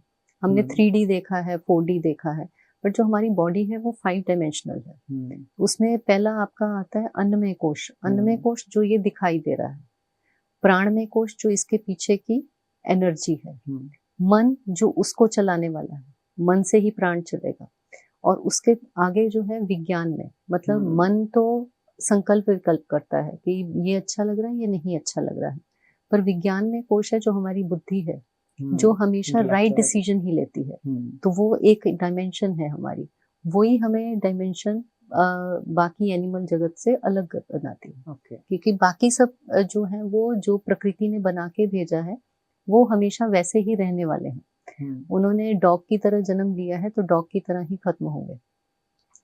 पर मनुष्य ने जब जन्म लिया है तो वो एनिमल लेवल पे भी जा सकता है, मीन्स उसकी नेचर वैसी हो सकती है, और वो देवत्व की तरफ भी जा सकता है, वो देवता भी हो सकता है कि वो अपनी जो कॉन्शियसनेस है उसको इतना अपग्रेड कर ले अपने आप पे काम करके कि वो देवता की कैटेगरी में आ जाए।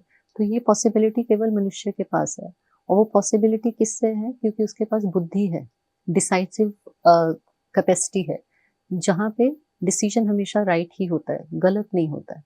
तो विज्ञान में कोश हमेशा राइट डिसीजन लेता है और वो बताता है मन को, पर मन उसको करना चाह रहा है या नहीं करना चाह रहा है वो डिसाइड मन कर रहा है कि मैं क्या करूंगा या नहीं करूंगा। तो हम ज्यादातर गलत डिसीजन की तरफ ज्यादा जाते हैं क्योंकि वो इजी लगता है। exactly.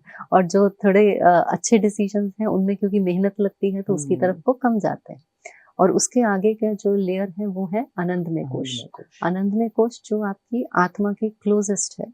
तो आत्मा तो हमेशा ही आनंद में है, सच्चित आनंद, ये वर्ड हमेशा हमारा यूज हुआ है आत्मा के लिए कि वो तो सत्य है। सत्य मीन्स जो त्रिकाल में हमेशा सच ही रहने वाला है, और चित्त आपका जो अंत्यकरण चतुष्टय बोले या बोले चित्त और आनंद, ये अवस्था तो हमेशा ही आत्मा की है, तो वो तो हमेशा ही आनंद में ही होती है। तो क्योंकि आनंदमय कोश आत्मा के क्लोजेस्ट है तो वो वहां पे हमेशा आनंद की स्थिति ही बनी हुई है। तो ऋषि वशिष्ठ जब बताते हैं आनंदमय कोश, ये जो पंच कोश का कॉन्सेप्ट है ये उपनिषदों में मिलता है, तैत्तिरीय उपनिषद में बेसिकली मिलता है। बट जब हम देखते हैं तो वो बताते हैं कि आनंदमय कोश में कोई वाइब्रेशन नहीं है, क्योंकि वहां तो हमेशा आनंद की ही स्थिति है, जो हम अपनी लाइफ में कई बार फील करते भी हैं जब हमें अपने मन की कुछ चीज करने के लिए मिल जाती है। किसी चीज को हम डिजायर कर रहे थे कि ये मुझे लेना है, 1 साल से उसकी प्रतीक्षा कर रहे थे, जैसे ही वो चीज मिलती है तो एकदम आनंद की स्थिति आती है। उस समय पे और कुछ याद नहीं रहता हमें, हम उसी मोमेंट में होते हैं। तो वो स्थिति बहुत बार हमें अचीव होती है पर वो स्टेबलाइज नहीं हो पाती। स्टेबलाइज हो जाए तो वो मोक्ष है। अगर वही स्थिति में हम हमेशा ही बने रहें कि हमेशा आनंद की स्थिति में है, जैसे अगर पार्टी होता है तो पार्टी में 4 घंटे कहाँ पे जाते हैं नहीं पता चलता है, पर अगर आपको कोई ऐसा काम करना पड़े जिसकी आपकी इच्छा नहीं है तो आपको 10 मिनट भी करना पड़े तो आपको लगेगा कि पता नहीं कितने घंटे बीत के खत्म ही नहीं हो रहा है ना? तो वो स्थिति मन के साथ आनंदमय कोश में हमेशा वो आनंद की स्थिति में हम बने हुए रहना चाहिए, पर रह नहीं पाते हैं क्योंकि लेयर्स और भी हैं। तो विज्ञान में कोश में भी कोई ज्यादा हलचल नहीं होती है क्योंकि वहां पे जो डिसीजन है वो राइट ही होता है। तो जो भी गलत शुरू होता है वो मन के लेवल पे शुरू होता है। okay. तो जैसे ही मन में आपके विचार गलत शुरू हो रहे हैं या विचार बहुत ज्यादा चल रहे हैं तो मन डिस्टर्ब होगा तो वो सीधा प्राण को डिस्टर्ब करता है, क्योंकि प्राण उसके साथ अटैच है। प्राण के डिस्टर्ब होते ही प्राण हे वायर हो जाता है, मतलब प्राण को वैसे अपने जो जहाँ पे बहना चाहिए वहां पे बहना चाहिए। अभी अगर वेन्स और आर्टरीज में ब्लड रहना चाहिए तो वहीं रहना चाहिए। अगर कोई आर्टरी रप्चर हो जाएगी और ब्लड कहीं और चला जाएगा तो हम बीमार हो जाएंगे। इन द सेम वे सूक्ष्म शरीर में जो प्राण के स्तोत्र हैं तो प्राणों को उसी में बहना चाहिए, पर जब मन आपका डिस्टर्ब है तो जो प्राण है वो हे वायर हो जाता है, वो इधर उधर भागने लगता है, और उसका सबसे बड़ा इफेक्ट आता है हमारे डाइजेस्टिव सिस्टम पे। ये सारी बातें ऋषि वशिष्ठ ने बोली हैं, ये मैं नहीं बोल रही हूँ, ये मेरे शब्द नहीं है। उनको मैं सिंप्लीफाई करके बोल रही हूँ, बट ये बोला उन्होंने है कि हमारा प्राण जब हे वायर हो जाता है तो वो हमारे डाइजेशन को जाके इफेक्ट करता है। तो डाइजेशन में उन्होंने वर्ड बोले अजीर्णतम, कुजीर्णतम और अतिजीर्णतम। मीन्स कि आपका ओवर डाइजेशन हो जाना या अंडर डाइजेशन हो जाना या डिस्टर्ब डाइजेशन हो जाना। कि जब आपका प्राण डिस्टर्ब होता है तो वो आपके डाइजेशन को इन 3 तरीके से इफेक्ट करता है। कि या तो ओवर डाइजेशन होना शुरू हो जाता है कि आप जो भी खाते हैं आपके शरीर में लग ही नहीं रहा क्योंकि वो असिमिलेट नहीं हो पा रहा, या फिर आपका डाइजेशन स्लो हो जाता है कि आपको जो भी खा रहे हैं वो डाइजेस्ट ही नहीं हो पा रहा तो उसका भी आपको न्यूट्रिशन नहीं मिलेगा, या फिर वो डिस्टर्ब है, कभी ओवर हो जाता है कभी नहीं हो रहा है, तो उस तरीके से। और जब ये कंडीशन आती है फिर जाके बीमारी आपकी फिजिकल लेवल पे मैनिफेस्ट होना शुरू होता है।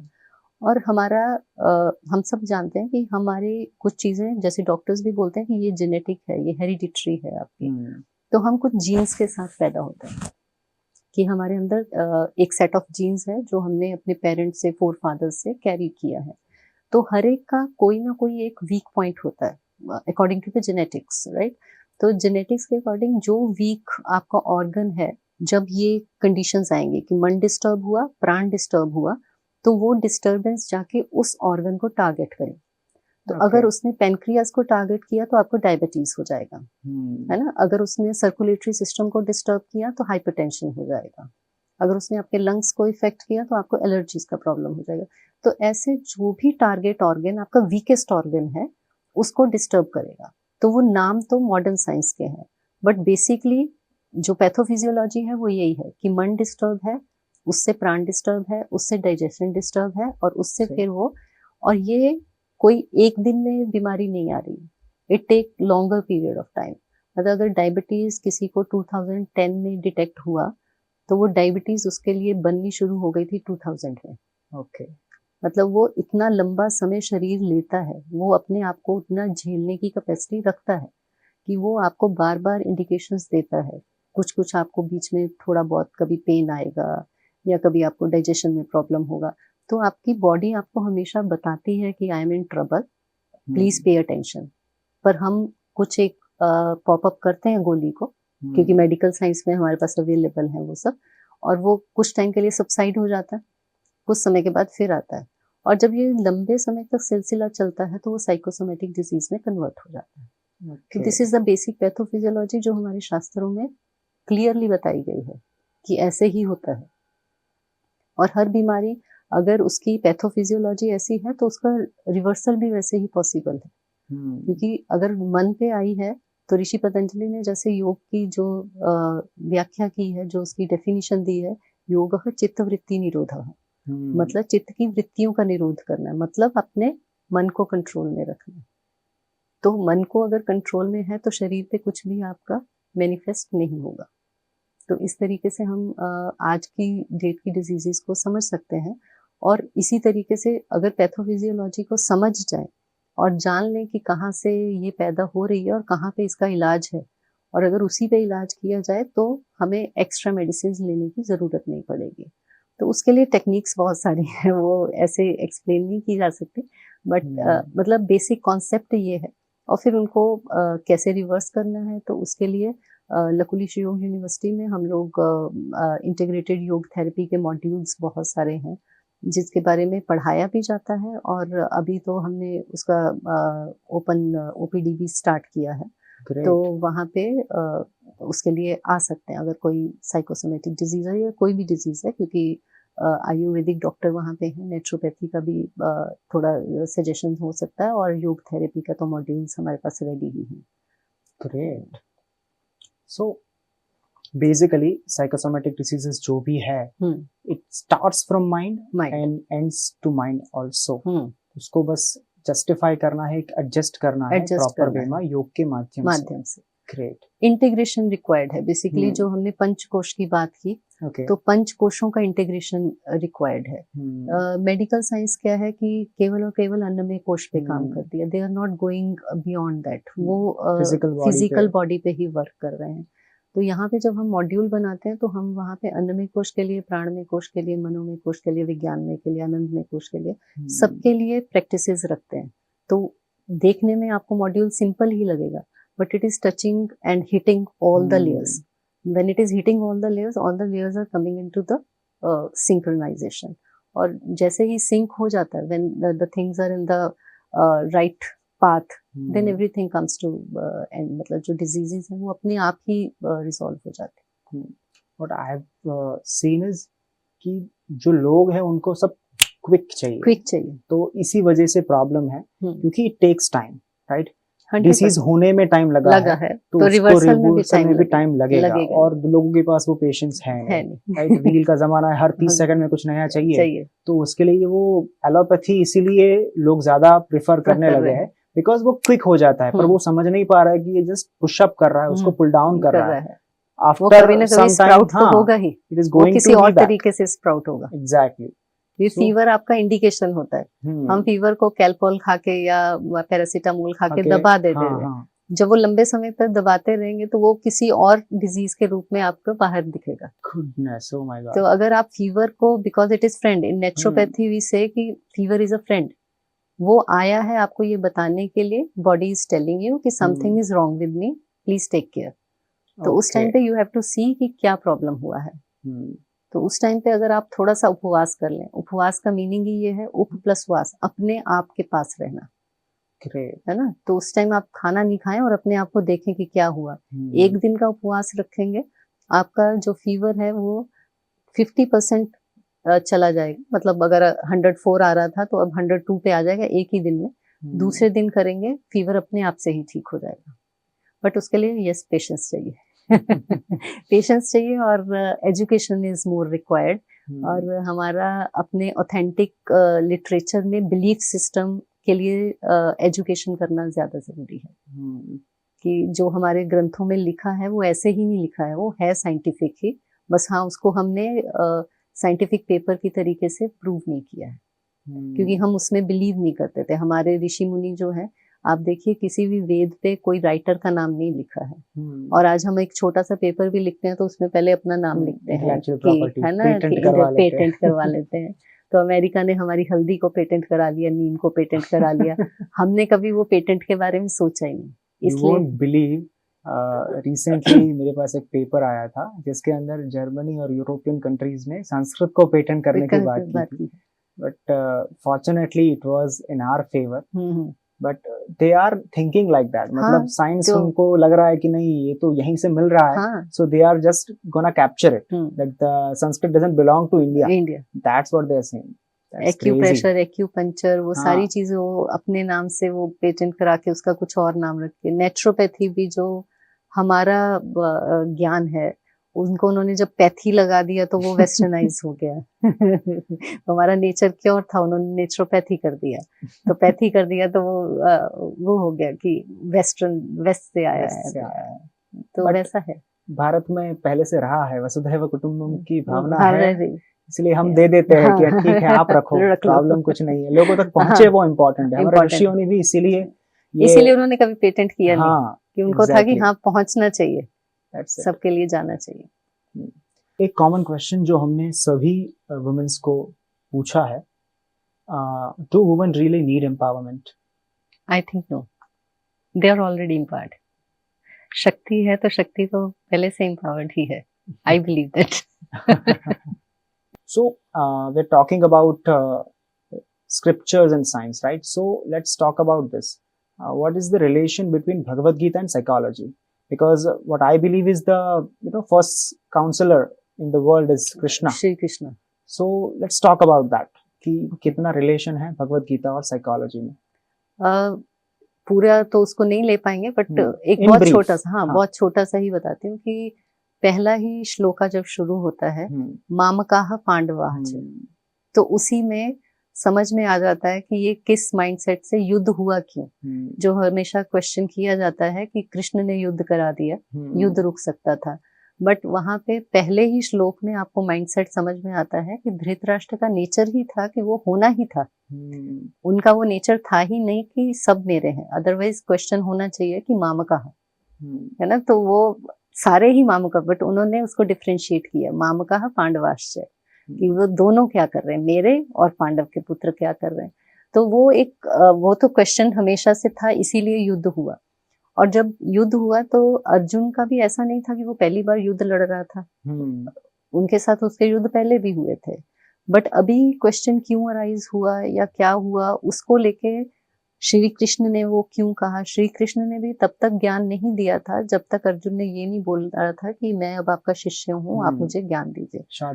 तो हमारे शास्त्रों में ये बोला गया है कि आपको किसी को भी नहीं देना है, जिसकी श्रद्धा है उसी को देना है। तो श्री कृष्ण ने भी तब तक वेट किया, तब तक केवल सुना ही था। जो काउंसलर की एक वो होती है, सबसे बड़ी क्वालिटी है कि you have to listen first, है ना, कि बोलना नहीं है। तो पहले में तो अर्जुन ही बोले हैं सारा, कि वो ही बता रहे हैं, श्री कृष्ण तो सुन ही रहे हैं। और इसमें बहुत एक अच्छा मॉड्यूल मिलता है, अगर मेरे को एग्जैक्टली याद आ जाएगा, अगर मैं पूरा श्लोका बोल पाऊंगी तो मैं बोलती हूँ।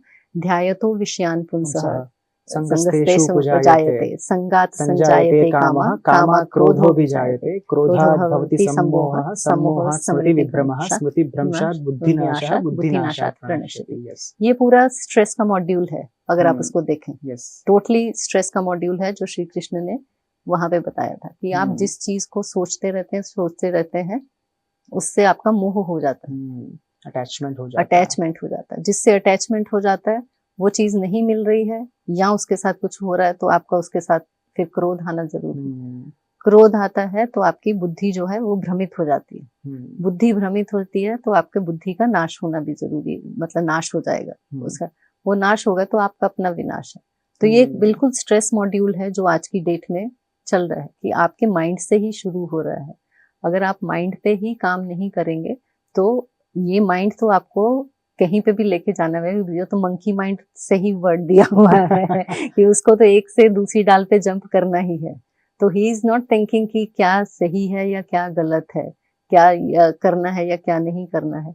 और माइंड जो वर्ड है वो भी वेस्टर्न वर्ड है, तो वो टोटली माइंड क्या है उसको नहीं बता पाते। तो हमारे शास्त्रों में उसके लिए जो वर्ड यूज किया गया अंतःकरण चतुष्टय वर्ड है ना, कि जहाँ पे मन, बुद्धि, अहंकार और चित्त, तो ये चारों का कॉम्बिनेशन। जैसे हमने बोला कि बाहर का काम करने के लिए हमारे पास 13 इंस्ट्रूमेंट है, 13 करण बाहर है, ये अंतःकरण है, मतलब अंदर के इंस्ट्रूमेंट है कि whatever you are perceiving from outside, तो अंदर उसका कैसे वो हो रहा है, उसका सिंथेसिस कैसे हो रहा है और कैसे आप उसको परसीव करते हैं। तो श्री कृष्ण जब अर्जुन उनके पास क्वेश्चंस लेके आते हैं या बताते हैं कि मैं नहीं लड़ सकता, मेरे हाथ कांप रहे हैं, मैं तो मेरे पसीना आ रहा है, ये सारे वहां पे जो हैं वो पूरे साइन एंड सिम्टम है आपके स्ट्रेस के, डिप्रेशन के, जो पैनिक अटैक कि उस टाइम पे उनको वो वैसा लग रहा है कि मैं गंडी नीचे रख के मैं तो बैठ रहा हूँ और मेरे तो हाथ कांप रहे हैं, मेरे को पसीना आ रहा है, मेरे को ऐसा लग रहा है। तो हम देखते हैं कि भगवत गीता में एक एक श्लोक जो है वो आपको लाइफ को कैसे जीना है उसके बारे में है। तो हर एक, मेरे ख्याल से भगवत गीता में मोर देन 100 टाइम्स योग वर्ड आया है और जो भी उसके चैप्टर्स हैं सबके पीछे योग है। तो योग वहीं से समझ में आता है कि योग का मतलब वो एक्सरसाइज करना नहीं है। तो आज की डेट में हमने क्या बता दिया है कि आसन भी नहीं करते हैं हम, एक्सरसाइज को योग बोल रहे हैं। There is a vast difference between asana and exercise. ठीक है कि हम वही प्रैक्टिस, मतलब देखने के लिए लगेगा ये पश्चिमोत्तासन है, पर वो पश्चिमोत्तासन एक्सरसाइज है या आसन है, हु विल डिसाइड। अगर जो करवाने वाला है उसको ही राइट नॉलेज नहीं है तो वो तो वही पास ऑन करेंगे। और लोग किस लिए कर रहे हैं कि तुम इतने झुक जाते हो, मैं इतना झुक सकता हूँ, या मैं इतना बैक बेंड कर लेता हूँ। तो आप तो कंपटीशन के लिए कर रहे हैं। तो योग तो आपके अपने लिए है, वो compete करने के लिए नहीं है। तो इसलिए मुझे कभी कभी थोड़ी दिक्कत होती है, बट फिर ये भी लगता है कि चलो पहुंच तो रहा है, कैसे भी है तो पहुंचता है, किसी रूप में जा रहा है। हाँ, और जिसको अच्छा लगेगा वो उसको अच्छा उसका ले भी लेगा। तो भगवत गीता में तो हर एक वर्ड में योग है, हर चीज को उन्होंने योग ही बोला है। और सबसे ज्यादा उन्होंने फोकस कर्म योग पे किया है कि कर्म योग अगर आप करते हैं तो आपकी लाइफ में स्ट्रेस कभी आ ही नहीं सकता और आपको कभी डिप्रेशन या एंजाइटी हो ही नहीं सकता। क्योंकि कर्म योग का जो मेन अगर फंडामेंटल्स मान के चलें कि एक बॉक्स में अगर उसको रखना हो कि कर्म योग क्या है, सिंपली समझना हो, तो मेरा ऐसा मानना है कि कर्म जब आप करते हैं तो ईश्वर अर्पण बुद्धि से करिए और उसका जब आपको रिजल्ट मिलता है तो प्रसाद बुद्धि से उसको ग्रहण कर लीजिए। क्योंकि जब आप प्रसाद चढ़ाने के लिए जाते हैं तो you are going to give the best. जब आपकी अर्पण बुद्धि होती है तो आप प्रसाद कभी भी ऐसे नहीं बनाते कि ठीक है ये बासी है ये भगवान को चढ़ा देते हैं। तो प्रसाद के लिए आप बेस्ट चीज करते हैं कि देसी घी में बनाएंगे, सारे बर्तन साफ होने चाहिए, अच्छे से नहा धो के बनाना है क्योंकि भगवान को प्रसाद लगाना है। तो हमारा कर्म भी वैसा ही होना चाहिए, प्रभु अर्पण बुद्धि के साथ।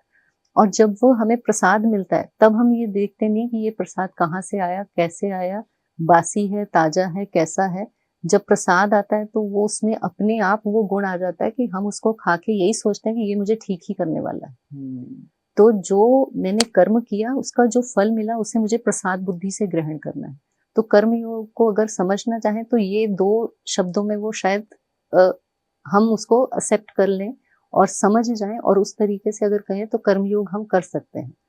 और वही बाद में उन्होंने भक्ति जो हमने इसमें ईश्वर प्रणिधान रखा था वो यहाँ पे भक्ति योग की तरीके से आ जाता है। तो वो बोलते हैं कि अगर कर्म योग से नहीं तो फिर भक्ति से कर लो, तो मेरे को अर्पण कर दो सब कुछ। तो वहां पे भी वही है कि आपकी अर्पण बुद्धि और प्रसाद बुद्धि होनी चाहिए। वो भी नहीं समझ में आता है, और वो समझ में आना तो वैसे ही टफ है, तो फिर ज्ञान योग पे आ जाओ जहाँ पे तुम तत्वों को जान लो। तुम ये जान लो कि क्या है, कहाँ से आया है, मैं ही हूँ। मैं ही हूँ का मतलब ये नहीं है कि कृष्ण कह रहे हैं कि मैं हूँ। उनका मतलब है कि अल्टीमेट कॉन्शियसनेस, मतलब कृष्ण अल्टीमेट कॉन्शियसनेस की बात कर रहे हैं, कृष्ण अवतार की बात नहीं है यहाँ पे। भगवत गीता में कुछ लोग उसको मिस इंटरप्रेट कर देते हैं कि श्री कृष्ण, तो अवतार की बात नहीं है, क्योंकि उसको फिर सकाम और निष्काम में जब वो आता है, या सकाम भक्ति करनी है, निर्गुण और सगुण भक्ति करनी है, तो उसमें आता है कि कृष्ण वो जो स्वरूप है उसकी बात नहीं हो रही है कृष्ण का, क्योंकि जब उन्होंने विराट स्वरूप दिखाया तब उन्होंने वो बताया कि ब्रह्म क्या है। तो यहाँ पे भी ज्ञान तो वो ब्रह्म ज्ञान ही है, बट हाँ वो कृष्ण के रूप में वो आपके पास ट्रांसलेट मैनिफेस्ट, मतलब उनके थ्रू बोला गया है। तो कृष्ण के थ्रू बोला गया है महाकृष्ण, जो अगर हम परम चैतन्य के रूप में बोला गया, क्योंकि अगर वैष्णव कल्ट है तो वहाँ कृष्ण है, शिव कल्ट है तो वहाँ शिव है, शाक्त कल्ट है तो वहाँ पे शक्ति है, बट अल्टीमेटली वो एनर्जी एक ही है। तो वो कहने के लिए अलग अलग दिखते हैं, बट अल्टीमेटली एनर्जी एक ही है, और वो किसी तो पैसेज के थ्रू हमारे पास आएगी। अब इलेक्ट्रिसिटी अगर डायरेक्ट आएगी तो ये तो हमें कुछ भी हेल्प नहीं कर सकती ना, बट जब ये बल्ब के थ्रू आ रही है या फैन के थ्रू आ रही है तो ये हमारे लिए हेल्पफुल है। तो ऐसे ही वो अल्टीमेट एनर्जी जो है वो अपना कुछ सोर्स बनाते हैं कि जिसके थ्रू नॉर्मल पब्लिक को हेल्प किया जा सके। तो भगवत गीता में श्री कृष्ण के थ्रू नॉर्मल पब्लिक के लिए ही सजेशंस हैं, जिसमें अर्जुन एक माध्यम बने हैं हमारी प्रॉब्लम्स को उनके सामने रखने के लिए। तो वो प्रॉब्लम्स आज की डेट में भी वैसी ही हैं, सिर्फ वो सिनेरियो बदल जाता है जैसे जैसे डिकेड्स चेंज होते हैं। जैसे फोन पहले था तो इतना बड़ा आता था, अब इतना छोटा आ गया। तो वो जैसे जैसे इरास चेंज होती हैं तो वो लोग बदल जाते हैं, पर स्थितियां भी वही हैं, परिस्थितियां भी वही हैं, और सोल्यूशन भी वही हैं। They are not going to change. तो वो श्री कृष्ण के मुख से निकला है, इसीलिए भगवत गीता, भगवत गीता मतलब भगवान का गाया हुआ गीत। तो वो अल्टीमेट है। तो वहां पे सिंपल तरीके से एक एक चीज के लिए जो अर्जुन ने अपनी क्वेरीज रखी हैं, श्री कृष्ण ने बहुत पेशेंटली, जैसे एक काउंसलर को सुनना चाहिए वैसे सुना है, और जैसे सोल्यूशन देने चाहिए वैसे कर्म ज्ञान भक्ति के रूप में अलग अलग सोल्यूशन दिए हैं। और अल्टीमेटली लास्ट में उन्होंने यही बोला है कि मम शरणम, कि तुम मेरी शरण में आ जाओ तो बस सब ठीक है। तो अगर हम भी अपने आप को शरणम कर दें, जो मुश्किल है, 1 साल का होना मुश्किल है, क्योंकि हमारी अपनी बुद्धि, हमारा इंटेलेक्ट थोड़ा बढ़ जाता है, तो फिर हम कुछ सोच नहीं पाते। हम भगवान के पास तभी जाते हैं जब हमें लगता है कि अब नहीं हो पा रहा। हम कहते हैं कि हम भगवान को मान रहे हैं, पर पहले तो हम यही कहते हैं ना कि मैं कर लूंगा। जब मेरे हाथ से बिल्कुल चला जाए तब हम जाते हैं कि ठीक है भगवान आप करो। तो अगर पहले ही ये सोच के करें कि भगवान करेंगे, जो भी करेंगे वो बेस्ट ही कर रहे हैं, तो आई थिंक वो प्रॉब्लम कभी आए ही नहीं। जो आज की साइकोलॉजिकल प्रॉब्लम है, अगर ये हमारी बुद्धि रहे तो वो प्रॉब्लम्स कभी आए ही नहीं। तो योग, भगवत गीता, साइकोलॉजी की बात हो रही है, तो आजकल समाज में सब बड़े विद्वान बन के अपनी अपनी चैनल पे ज्ञान देना शुरू कर चुके हैं। सो बहुत सारे मिथ्स जो है वो समाज में फैल जाते हैं कि ऐसा होता है, ऐसा होता है। तो योग के बारे में बहुत सारे मिथ्स होते हैं आजकल। सो आपको क्या लगता है कि कौन सी ऐसी चीजें हैं जो एक मिथ है और उसको बस्ट होना चाहिए, और वास्तविकता क्या है? ऐसे कुछ मिथ्स बस्ट करेंगे हम। ओके सबसे बड़ा मिथ तो यही है कि योग को आसन समझ लेना। हाँ। जो मेरे लिए सबसे बड़ा मिथ है कि हम एक छोटे से पॉइंट को लेके बोल देते हैं कि ये योग है। तो योग की ट्रू एजुकेशन होना आई थिंक रिक्वायर्ड है, कि योग आपके लाइफस्टाइल में आना चाहिए, आपके डे टू डे लाइफ में आना चाहिए। Every moment you should be योग में, और वो होना कोई मुश्किल काम नहीं है। ऐसा नहीं है कि वो बहुत टफ जॉब है। आपको सिंपल, आपकी लाइफ को सिंपल रखना है। आप जितने ट्रू टू योर सेल्फ रहेंगे, क्योंकि हर इंसान के अंदर वो क्वालिटीज हैं जो भगवान ने देके ही भेजा है। हम पैदा ही उसके लिए हुए हैं, इसीलिए इंसान रूप में आए हैं। तो सबके अंदर वो अच्छी क्वालिटीज जो यम या नियम हमें बता रहे हैं वो ऑलरेडी है ही, बस उनको मैनिफेस्ट करना है। और बाहर के इन्वायरमेंट से जितना अपने आप को दूर रख पाएंगे ऐसा नहीं है, क्योंकि जो हमारे आसपास है हमें रहना तो उसी में है, समाज में ही रहना है, पर समाज के साथ कैसे इंटरेक्ट करना है वो हमारे शास्त्रों ने हमें सिखाया है। हमें अपने आप के साथ कैसे इंटरेक्ट करना है वो हमें शास्त्रों ने सिखाया है। हमारा सबसे बड़ा दुश्मन हमारा ही मन बना हुआ है। तो ये जो सबसे बड़ी मिथ है कि केवल आसन करने से हो जाएगा, वो नहीं है, क्योंकि योग एक बड़ी बहुत ऐसे बोलें कि एक स्पिरिचुअल स्टडी है जो एक हायर गोल के लिए बनी है। तो आसन उसका एक पार्ट है, नो डाउट एक पार्ट है कि आपको अपने शरीर को स्वस्थ रखना है, तभी आप बाकी प्रैक्टिसेस कर पाएंगे, पर केवल उसको आसन के लिए सीमित ना करें। ये सबसे बड़ा मिथ मुझे योग के बारे में लगता है। और योग को यूज किया जाता है एज अ थेरेपी, ठीक है, एक पॉइंट के लिए वो भी ठीक है, पर वो जब आपको जीवन मृत्यु के चक्र से छुड़ा सकता है, तो जो थेरेपी है वो तो बाय प्रोडक्ट की तरह मिल जाती है।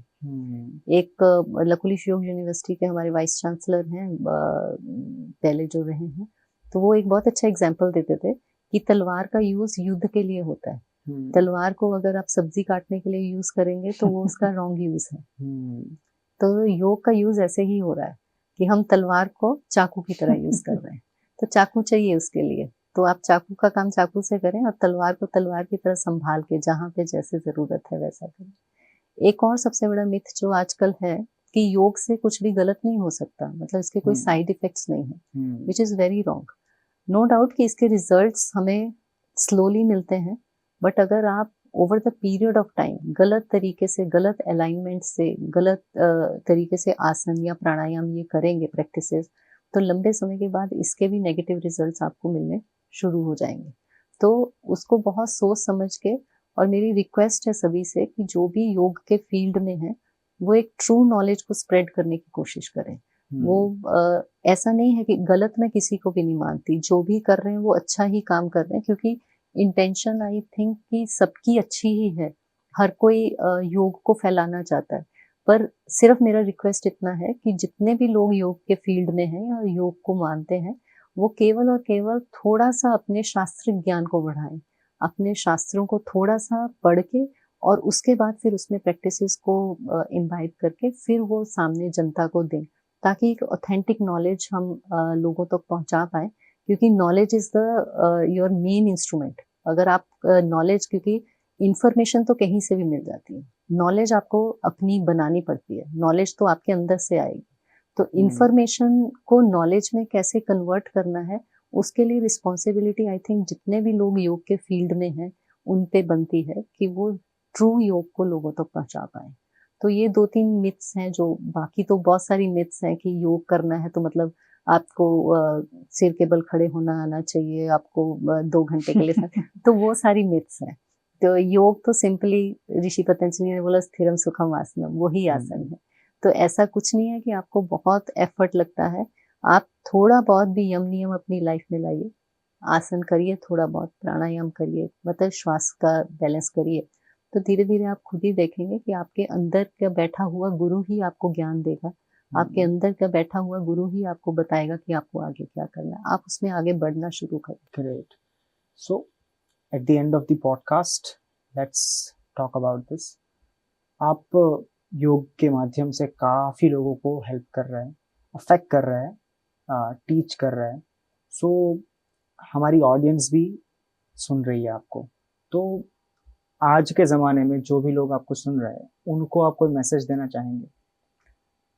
एक बहुत सिंपल लाइन ही है कि try to live in the moment. Okay. कि जो ये पल है उसमें आपको क्या बेस्ट करना है, आप किसके लिए यहाँ पे आए हैं। अगर अभी मैं पॉडकास्ट के लिए आई हूँ तो I think I should give my 100% to the podcast. तब मेरे दिमाग में ये नहीं चलना चाहिए कि घर पे क्या हो रहा होगा, लेट हो गए, या यहाँ पे ये हो रहा है, यहाँ पे वो हो रहा है। आप जिस मोमेंट में हैं, जो आपकी रिस्पॉन्सिबिलिटी है, जो आपको करना है उस मोमेंट पे, अगर आप वो 100% कर देते हैं तो वो आपकी लाइफ योग में अपने आप ही होने लग जाएगी। तो आप प्रेजेंट मोमेंट में रहें, पास्ट का नहीं सोचें, फ्यूचर का नहीं सोचें, प्रेजेंट मोमेंट में रहेंगे तो ना तो डिजीजेस ही आएंगी और आपका जो काम करेंगे वो भी रिजल्ट 100% देगा। हमारे रिजल्ट क्यों नहीं आते? क्योंकि हम लोग 100% सिचुएशन में होते ही नहीं, we are always half heartedly.